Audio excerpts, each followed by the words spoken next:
Welcome. This is the first open lectures in management and finance organized by University of LUMSA in Rome, and in particular organized by the Dipartimento GEPLI and the graduate program in management and finance. I have the mask because I'm in a class. I have my students in front of me, and the other half of our students are connected with the LUMSA channel on YouTube, where we have this open lecture in streaming. So it's a webinar, basically. The aim of these open lectures, this is the first of other meetings, other webinars that we are scheduling in the next weeks of this first semester, is to meet professionals and opinion leaders in their field of work, leaders of competencies, but in particular people that are change makers in their industries. So I'm very happy to start this cycle of seminars, of webinar, with Antonio Gatti. That is the Digital Transformation Director of Microsoft. So he's a manager that is supporting enterprises in Italy in particular to shift from traditional mindset and traditional path to this path where digital transformation is changing the way of working, the way of doing business. So before to leave the floor to Antonio, I want just to invite our head of department, Professor Giannotti, to say a welcome to our community that is connected with us this morning. So, Claudio, good morning. Thank you, Filippo. Hi, everybody. Welcome. I'm Claudio Giannotti. I'm the director of the Department of Law, Economics, Politics, and Modern Languages in LUMSA University. I'm very glad, I'm very happy to start up these lectures on management finance. And first of all, I want to thank Filippo Giordano, who has organized these lectures, and it's a really important occasion for us, for students, for everybody, to learn and deep how the world is going on and how the situation is changing day by day.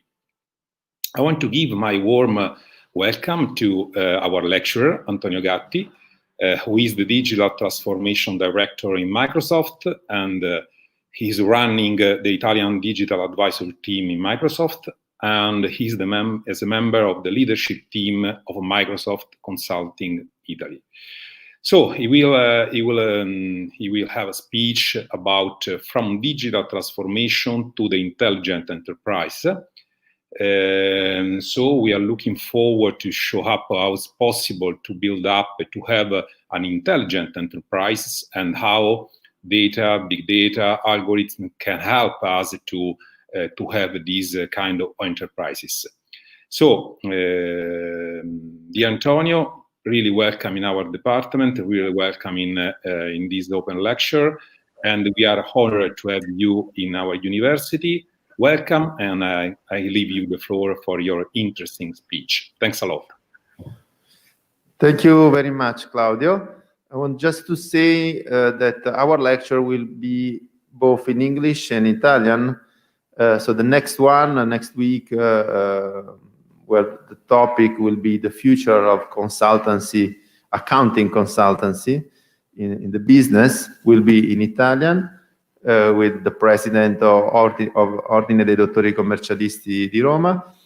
And we decided to have this lecture in English because in LUMSA, but not only in LUMSA, the language of innovation is English, because we have two majors specifically dedicated to the innovation in the business. One in entrepreneurship and one in finance. So where the digital transformation is the change maker of the business setting and the business community. So this is why we asked Antonio to have a lecture in English, of course. So thank you again, Antonio. I leave the floor to you for your speech. Thank you. At the end of the speech, there is a moment of question and answer. So if students in the chat on YouTube or here in the room want to ask something to Antonio and comment the speech, they can do. Thank you, Antonio. Thank you very much, Filippo. So welcome first. No? So thank you very much for inviting me in, let's say, presenting this super interesting team. I would like just to, let's say, put a little disclaimer. So unfortunately, my voice is a little bit down during these days. And so you can see me, I mean, drink water. No, meanwhile, during the presentation, in order, let's say, to relax my vocal cords. So why this title, From Digital Transformation to Intelligent Enterprise, and why English? I don't know, Filippo already said why English, basically, no. But the real, let's say, point is also that if you look at this presentation, you will see now this presentation. No, basically, there are so many English terms in the end, no, English words that it will be very difficult to translate them in Italian in the end, because it's true. In the end, no, English is really the language of innovation. Italian is a wonderful language, of course, but English is the language of innovation. So let's go immediately now into the discussion. Who am I first? So I am the Digital Business Advisory Lead, or Digital Advisory Lead, or Digital Transformation Director in Microsoft. I run a team of 10 digital advisors that are working on the most strategic customer for Microsoft Italy. But let's say most of everything, I'm a geek, I'm a nerd, I'm passionate about technology and passionate about how business and technology can work together to change the companies. And we will see during the presentation how this is going to be possible, let's say, thinking of a specific word that I would like to put in your mind and have you to think about during your next month, if not years. So my mission is to work with the most important Italian customer, as well as some international, to change the business case.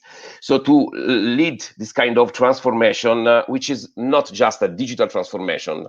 Let's be clear, digital transformation is something that is ongoing from the 60s, so 1960, when the transistor was invented, and when there was the evolution, of the digital world, when we had the first computer that were big as a room, for example. What we are discussing now is the real business transformation. Digital is just a mean, technology is just a mean. What we should focus is not on the best technology, but on how to use that technology to really change the business. And so this is why, within Microsoft, we have this unit, which is not a specific technical unit or technology-focused unit, but is more focused on leading the change and working on the transformation of the business.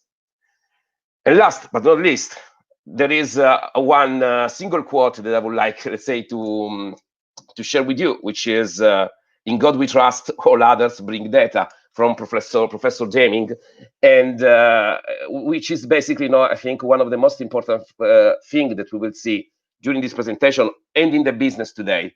All the business today are data-driven. There's no businesses that are not data-driven, but we can say also 20 years ago, businesses were data-driven. We had the concept of data analyst already 20 years ago, for example. So what's changed? What is the change? The change is in the fact that now there are a lot of data, and there are the possibility to process this data in a very different way, which is not just relying on statistics, for example, but creative, an inductive process. And so moving not from theory to observation, but from observation to theory. We will see this in the presentation. But let me start with a little quiz. And let me use basically this quiz, in order to show basically what is the real magnitude of the digital transformation today. So I would like just to use a very, very, very common industry, which is the automotive industry. So, the automotive industry basically, is at the moment, is challenged by a lot of new trends. You know that cars are become more and more connected, and you have some infotainment system within the cars, for example, that are better than the computers that we have, for example, in our houses, or better than the smartphone, for example. There is the concept of autonomous driving, which is, not only a technology concept, but also a business concept and an ethic concept. There is the, let's say, concept of the shared services like Uber, for example. And so there are this trend, and the electric, of course. So there are these trends that are basically pushing on the auto industry. And together with McKinsey and Accenture, we basically created this scenario. By 2030, we are going to have this kind of situation. All the autos are connected, all the cars are connected, the autonomous driving will be a reality, shared services will be the majority, and so on and so forth. So in order, let's say, to prepare for 2030, even if it's something that is happening already today, all the famous car maker should basically let's say, go into these actions, So transform into mobility service provider, develop their own autonomous vehicle technology, and so on, so forth. So given this introduction, very quick, let me now ask you, what's happening today for real? Because if by 2030, we should be ready to have that, what's happening exactly today? Well, today is happening that, for example, there is, in the connectivity space, one player that potentially all of us are using, that has 90 million of active monthly users, that is available in 185 countries, and which has a number of contributors, which is 500,000. When I say number of contributors, I mean that this software, this app, in the end, this player, is a crowdsourced, basically based application, and is really simplifying the connectivity space. So if you think that we are talking of Waze was bought 5 years ago, if I will remember, by Google for 1.15 billion. It's a simple application. Everybody's using this application, and potentially, and the statistics are there to demonstrate also this, that when you go into the car, typically you are lighting up Waze rather than using the navigator system, for example, from the car itself. Autonomous driving, there is a company which is basically is working on the autonomous driving and is pushing this technology and testing this technology and simulating a lot of scenario. For example, the number of driving scenario that was tested is 20,000. So this company is Waymo. Waymo is a subsidiary of Google, or of Alphabet, to be specific. The holding is Alphabet, and even if it's not a public company, Waymo was basically was worth as a potential market capitalization in 3 years from now, like 175 billions of market capitalization. So I'm not saying now what is the market capitalization of some famous car maker. I will let you to discover this. But this is 5 or 6 times bigger than some famous car maker, for example. And Waymo has a big competitive advantage. A big competitive advantage that is was assessed by Morgan Stanley, for example, that said they are so ahead in terms of the technology and the way in which they're using the technology to create some business, that when the autonomous driving will be a reality, they will take over the cab business, they will take over the freight transportation business. thanks to autonomous driving. And this is something that, of course, is pushing on the classic, let's say, players of the auto and industrial vehicle industry, for example. Let's go on in the shared services story. We have an application that is basically available on the 20% of Android devices in the world. This means that one person or over 5 in our audience has this application on his or her smartphone, and it's very simple. This application is Uber. Uber has a market capitalization of 47 billion. And again, if you compare this with market capitalization of some famous car maker, you will see that there is a huge shift towards, let's say, such kind of services. In Geoelectric, there is a company which is a customer satisfaction of 91%. Let me say, the customer satisfaction is measured by asking a customer that has already bought a car if he or she is going to buy again a car in 1 year, for example. And even if the car is very expensive, we're talking of Tesla. Tesla has $60 billion market capitalization. So all of this to say what? To say that today there are happening things that are coming from pure digital player or player with a very specific concept of innovation meaning and business meaning out of technology that are basically disrupting completely the market. Respect to, let's say, some famous players that are in the industry. What is happening exactly? What are they exploiting? So let's say they have in common 4 things. The first, they are looking at the volumes, not at the margin. So if you think from Uber, for example, Uber is famous because they have the classical, typical business platform model, or let's say platform model. And of course, they have this kind of 2 sides. The one that is offering the services, which is a customer of the platform in the end. The Uber driver is a customer of Uber, is not only a service provider. Uber so must take care of the drivers, for example, because otherwise drivers will go to the competition, to Lyft, to other basically players that are in the market.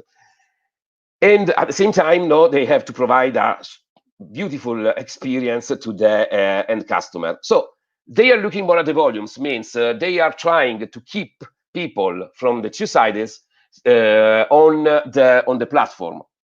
In order to do what? In order to exploit technology. For example, Uber at the moment is paying a lot the drivers, the Uber drivers, for example, or has a very, very low margin on Uber on the rides from the Uber drivers because of the fact, as I said before, they want to keep them on the platform.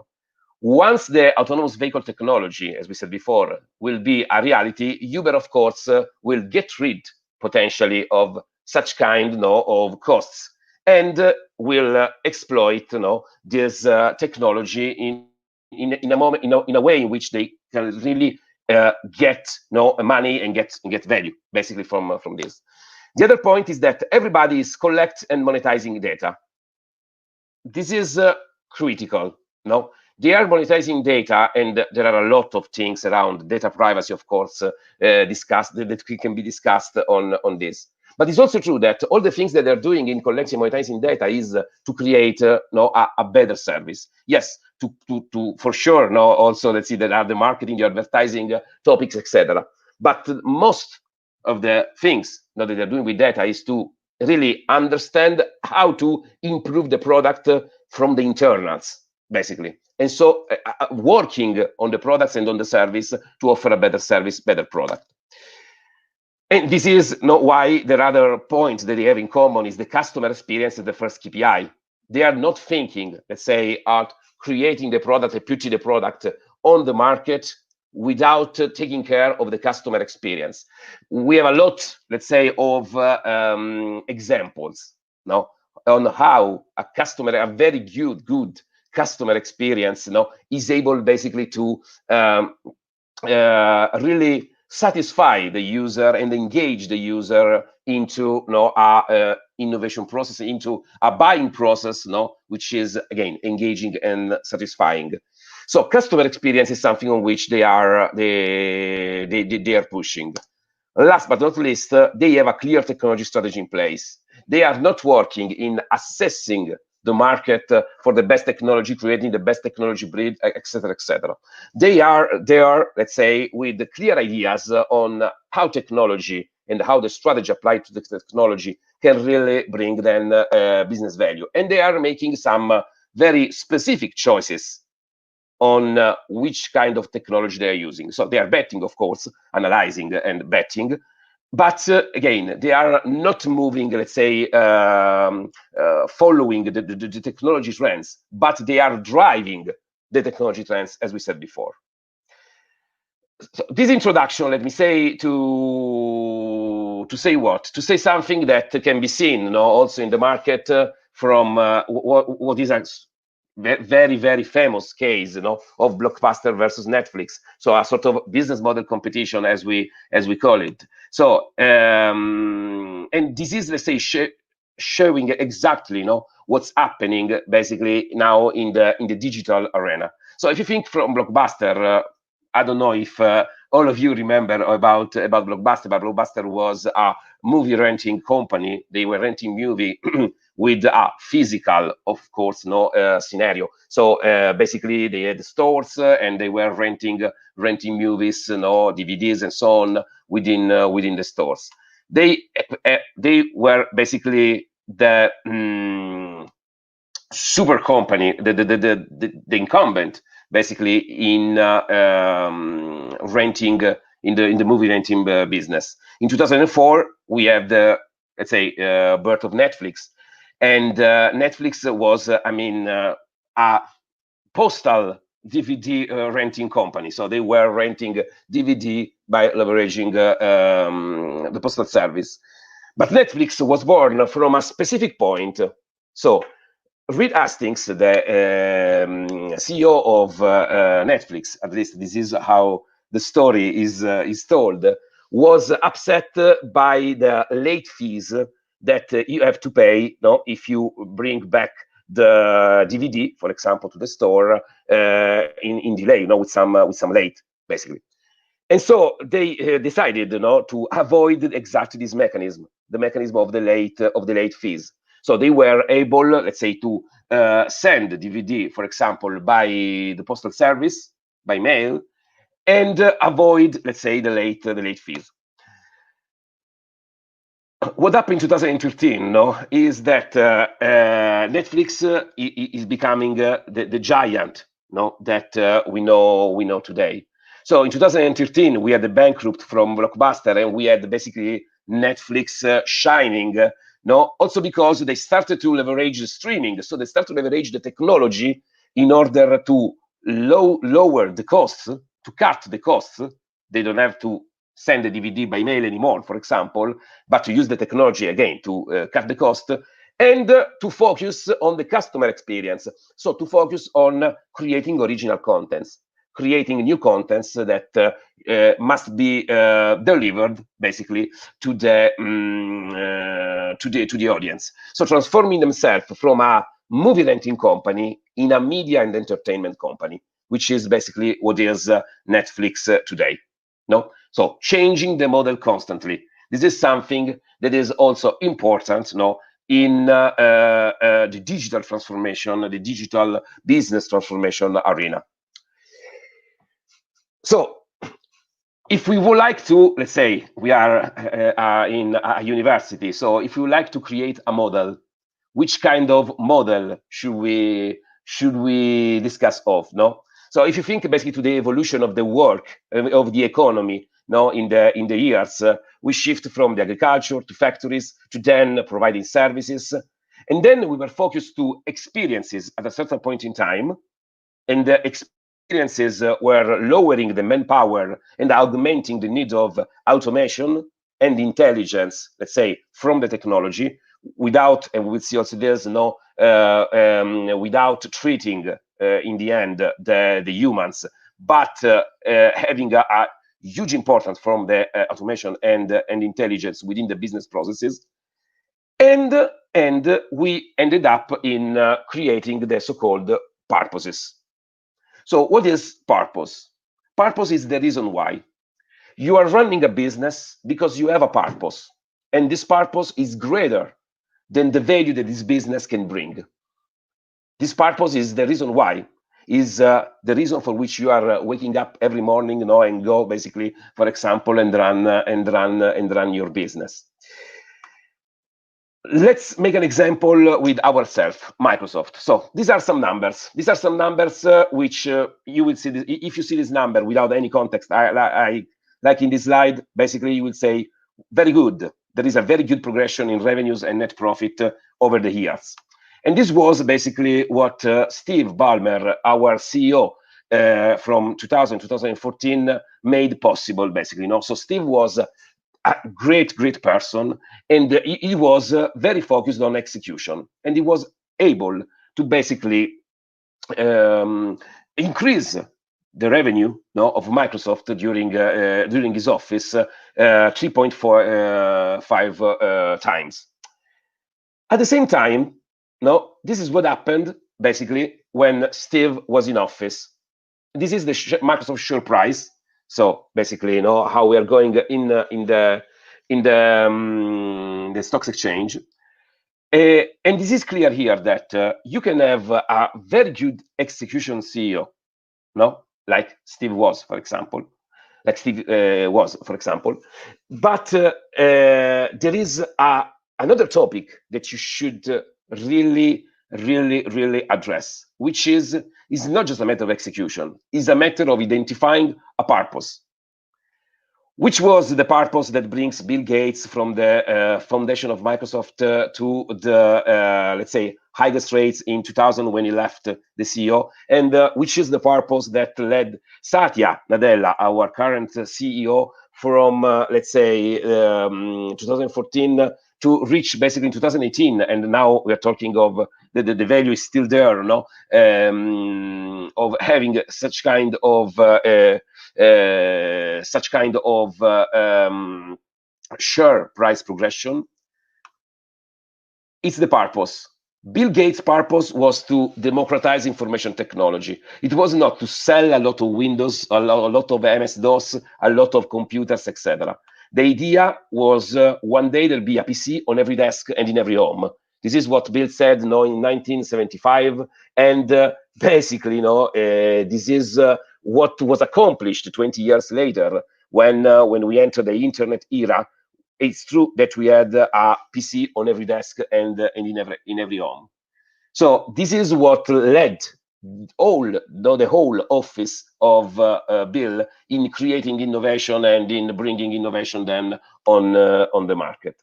At the same time, the purpose now of Satya is really to democratize the augmented intelligence, and so leverage basically the cloud and the so-called edge, and leverage the new technology to make artificial intelligence and the processes, the business processes related that can be empowered by artificial intelligence, accessible and valuable basically to everyone in the planet. Not something that is just accessible by, let's say, the big enterprises and big companies, in the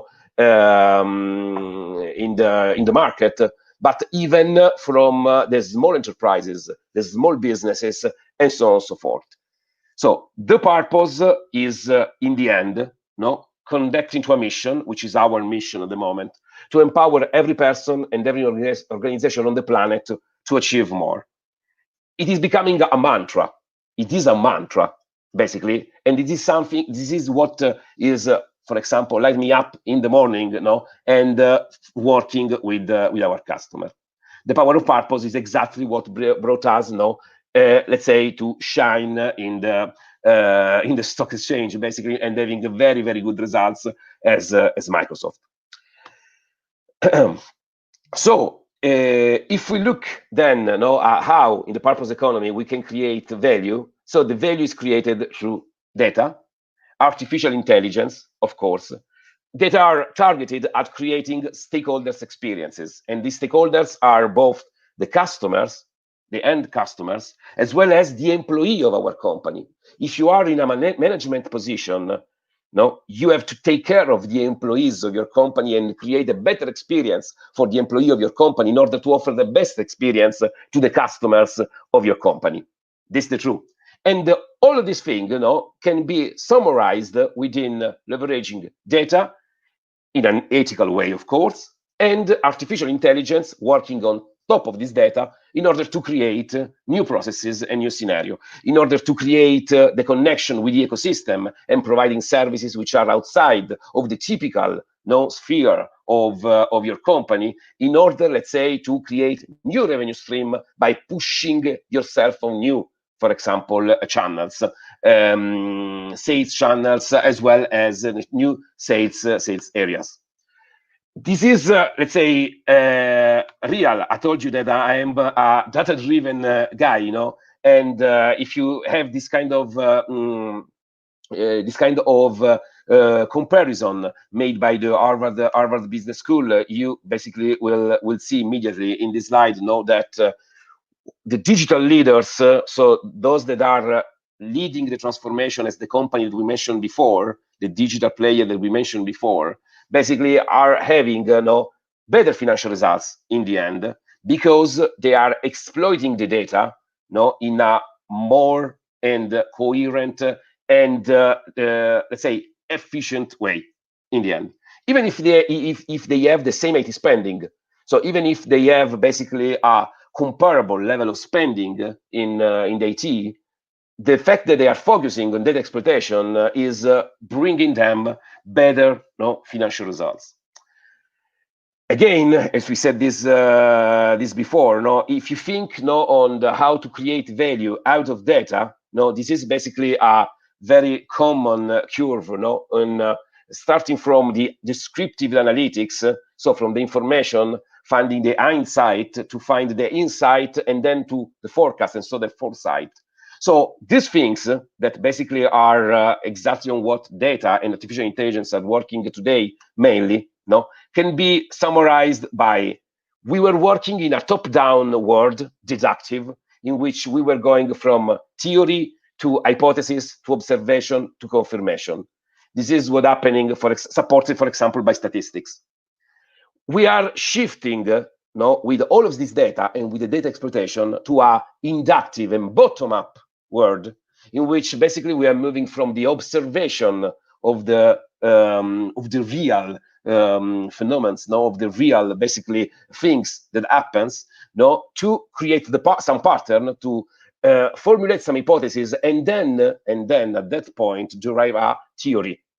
So it is really a change of the way in which we are reasoning, and this is possible, of course, thanks to data. Here, data are important, of course, in the creation of these inductive processes that, in the end, will tell more about the customer, will tell more about the employees, for example, and will tell more about the way in which you are bringing value, on the market, because it's more, let's say, adherent, basically, to reality. So this is possible, of course, for artificial intelligence. Artificial intelligence is not just a technology. Artificial intelligence is a concept. Behind artificial intelligence, there are the technologies that are using artificial intelligence, and the way, the why also, for which all of these things are happening today, is that there is a huge cost cutting, in transformative technologies. So there are some examples here, for example, but drones today are 1% of 2007 cost, and so on and so forth. So the pace of innovation is so high that also, let's say, the costs of all the technologies are going down, basically, and allowing them all, let's say, the new companies, existing companies, small companies, big companies, etc., to exploit such kind of technologies. This is true. And I mean, all of these things are leading us to talk about the cultural shift. So the fact that you're moving, you're using all this technology and you're using all this data, but as we said before, I repeated the word ethical for a couple of times, and I mean, ethical means exactly that we should focus on the culture. the way in which we are changing a company, or the way in which we are leading a new company to shine on the market, is focusing on the company culture. And the working on the company culture means working on the person, working on the people that are working in this company. This is why now we are seeing basically this shift in the cultural paradigm from what we call, let's say, the traditional hierarchies. In a company, you have the CEO, the first line, the management, the middle management, and so on and so forth, to responsive networks, basically, kind of model in which people are entering in a sort of entrepreneurial aspect, are becoming like entrepreneur, and all the information of these people are traveling fast between all the different, let's say, employees, for example, in the agenda, to do what? To focus on an objective. This is basically now also what is the real point behind the concept of smart working. Smart working is not what we are experiencing in these days, and during the COVID-19 outbreak, in which we had more a remote working kind of model. Smart working is really on changing the way in which the company is organized, because we are working by objective, and we are working by taking the information and letting the information travel fast towards basically all the people involved in a single task, in a single project, in an engagement. So this is very beautiful, okay, or could be very beautiful. It depends by how you put considering it. How do it make real? So here in Microsoft, now we are working on digital culture. We are working on the creation of realization of a digital platform in Redmond, and especially as digital advisor, we are working in the so-called digital approach of change for our customer. So working on the dream, envisioning basically the art of possible, designing and deliver then this kind of change. To create what? In the end, to create this concept, the concept of the intelligent enterprise. And here we are, finally. The intelligent enterprise, that is basically a concept which is putting together the things that we said. If you think to Michael Porter's value chain, that can, let's say, sum up a company in some vertical process step and some horizontal function that are supporting the vertical process step, you will see that the intelligent business is the way in which you are putting in artificial intelligence and, let's say, using artificial intelligence to improve the processes in the value chain. Intelligent organization is the way in which you're using artificial intelligence, for example, and technologies, the so-called enablers that we can see here, into basically creating, supporting, the transverse, the horizontal function that we have in the value chain. So the why, the how, and the what, basically. Leveraging intelligent enablers to create an augmented value chain in your company, in order also to measure the impact, because everything must be measured, of course, as you well know, and to create the concept of the intelligent business and of the intelligent organization, working on transforming the products, and so getting insight, for example, from the data, creating marketplace, create new revenue stream, as we said before. A product that is not only a product, but is becoming a service because it's fulfilling a specific unmet needs from the customer. The engage your customer, which is basically, again, gaining insight and shaping basically the way in which the customer is going to be better engaged and can have a better customer experience by leveraging your products and your services. So shaping data, for example, using data, for example, to customize the way in which some products behave with a specific customer. And there are some examples, for example, here in this slide from different cases around the world. Empower employees, we said before, which is another main pillar, if not the main pillar, of the intelligent enterprise, which is how to really create a pool of talent and retain this pool of talent, create experiences that can really bring value to the employee, and eliminate any friction that the employee could have by working with the internal processes, the enterprise processes, and so on and so forth. And the optimized operation, which is less sexy, but very, very important as well, which is working, of course, on the concept of creating insight out of the operations of a company. We said before, you are moving from a deductive to an inductive kind of model in realizing basically your theory. And the place in which, the area in which these things are more and more specific are exactly here in the operations area, where you can complement the statistics, engineering, for example, that you can have in a manufacturing company with the observation coming from the field, and the observation coming, let's say, from the customer, the way in which they are using the products in order to create, in the end, better products with a lower cost.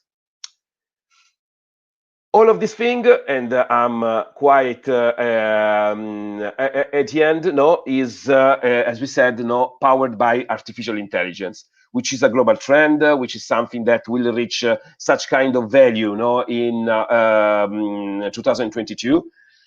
I mean, COVID-19 allowing this was a previous forecast before the outbreak, of course.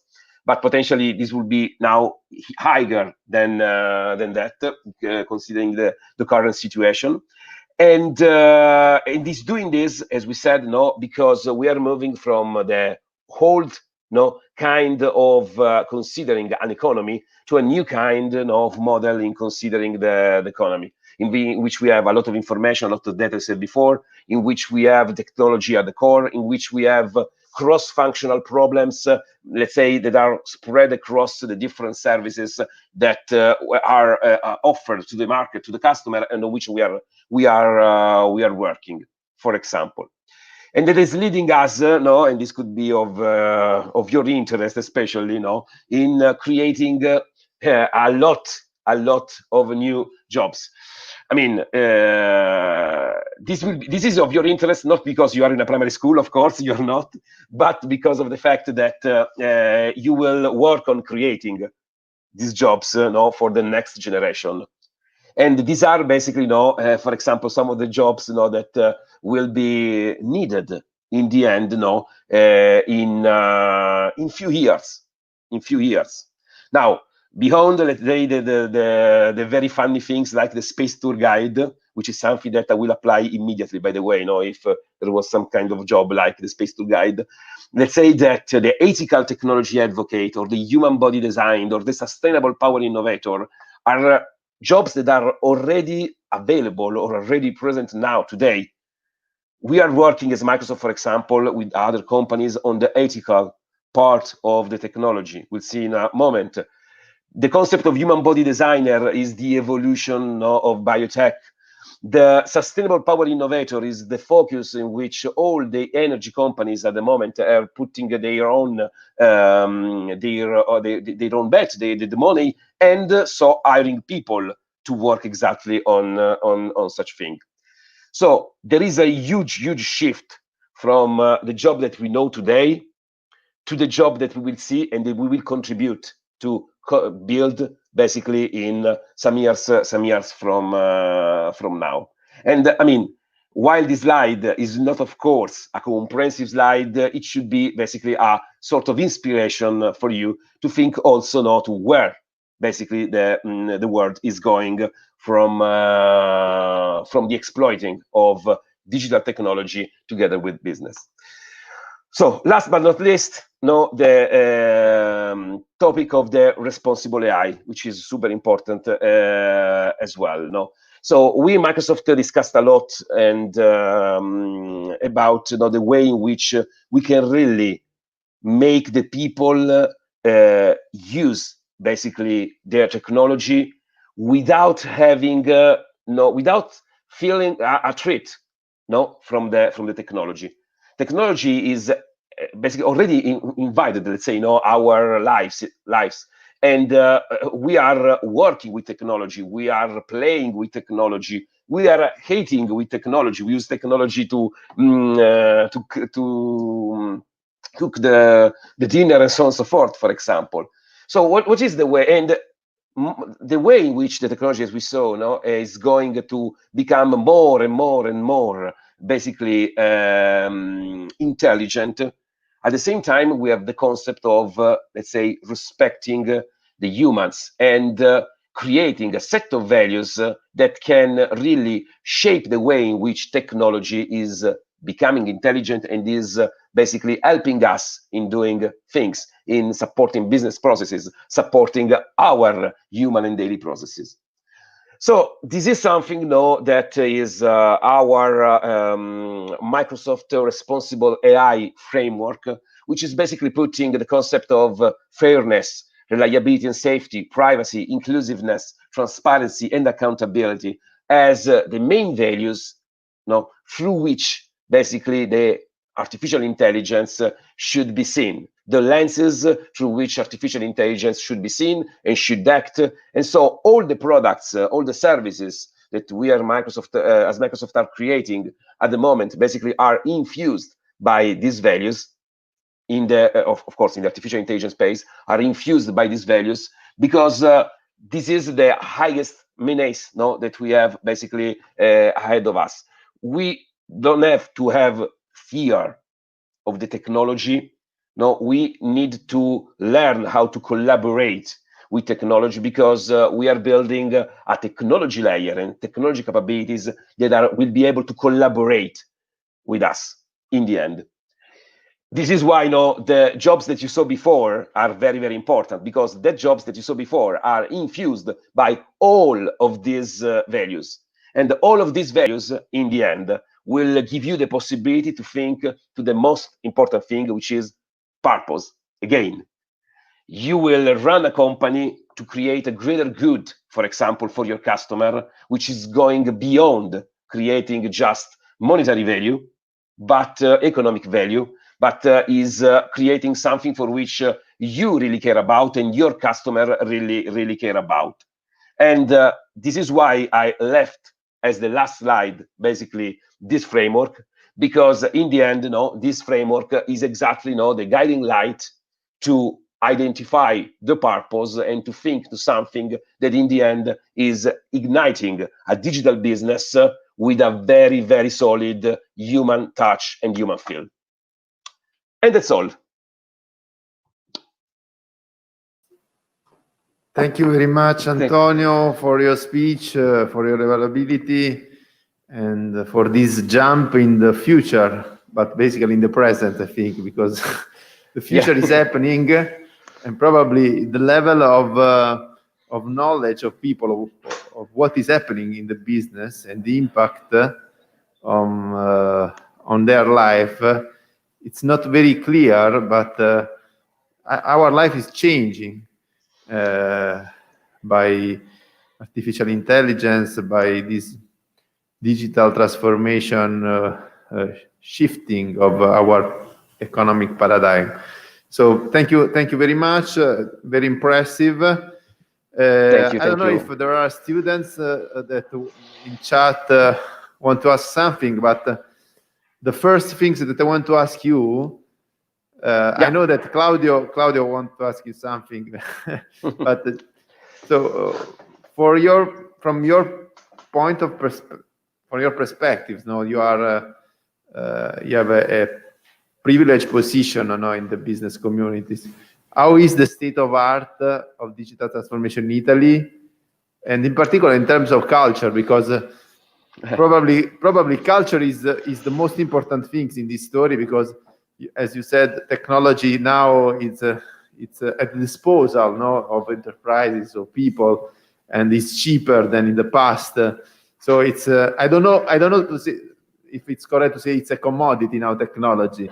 But anyway, it's not the problem. Technology is available. The problem is the culture. Yeah. So let's start from the numbers. I told you that I'm driven by the numbers. So let's start from the numbers. Let's think that today, if you look at the Italian companies, exploiting artificial intelligence, and so using artificial intelligence in real business processes to transform the business processes, just 9% of Italian companies put some AI use cases within their business processes. 48% of Italian companies are stuck, let's say, in exploring the technology, and understanding the value out of the technology in, I mean, maybe an efficient way. Who knows? We should see the specific cases. But let's say that as of today, here in Italy, of course, there are companies which are far ahead, in the process. There are other companies, especially, let's say, unfortunately, in what is the real area for our economy, which is the small business, for example. So small and medium businesses, which are still approaching. They understood the foundation of the technology, but they are still approaching this change, because the real entry barrier is the fact that they are looking at this kind of technology as something that is can be owned only by big companies, so can be used only by big companies, because there is a huge complexity at the moment in sharing, the way in which the technology are helping really, let's say, the business of some companies. And this led us, let's say, to the discussion of the culture, because what is missing is let's say, a digital culture that can really give the possibility to the companies, the small business companies, for example, to understand that it's not let's say, it's not rocket science in the end. No, it's not rocket science, but it's something that is really simple to be onboarded, even in the small companies. Things about startups are, of course, they burn having in mind and using such kind of technology. And of course, they have basically, let's say, a digital first mindset that is helping them in, let's say, leveraging such technology in a good way. So let's say that to sum up, we have let's say, long way ahead of us. Still a long way ahead of us, even if in the last years there were some tremendous improvement, but the way is still there, and is still long. One topic which is super important is the digital skilling. So the fact that we are able not only to provide an innovation manager on demand to a small business company, for example, but also to exploit and to teach to the people in the small business company, for example, as well, the way in which this technology works, and how to extract value from the technology.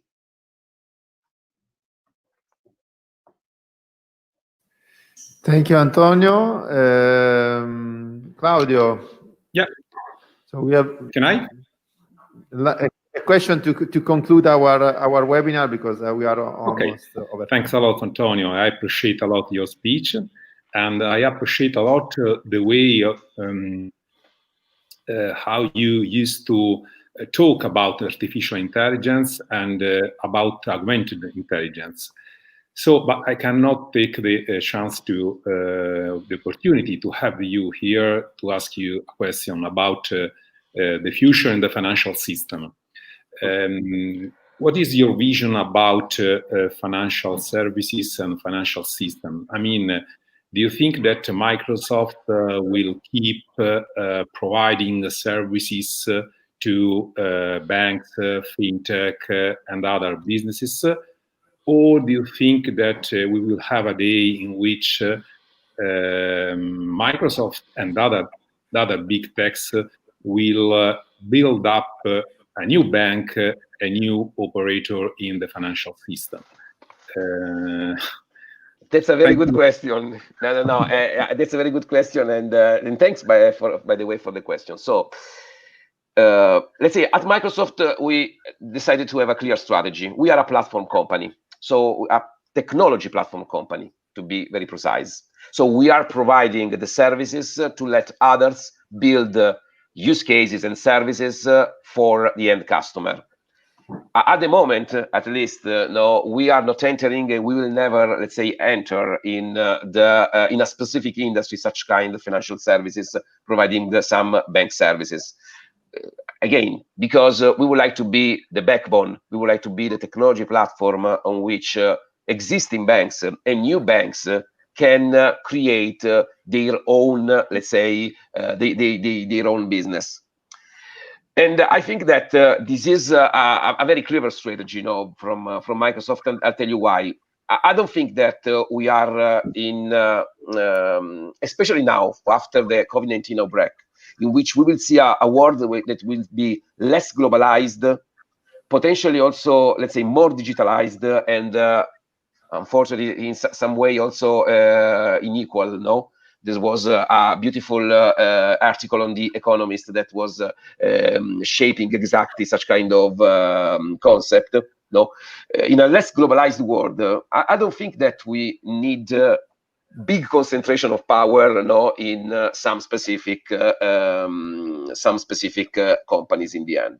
So the way in which Microsoft is serving the customer and serving the market in letting the customer, enterprises, companies, big, little companies, small companies, to create their services, no, their digital services on top of our platform is exactly, let's say, to create a, basically, let me say, a less globalized, in the end, no, kind of economy, and so allowing basically the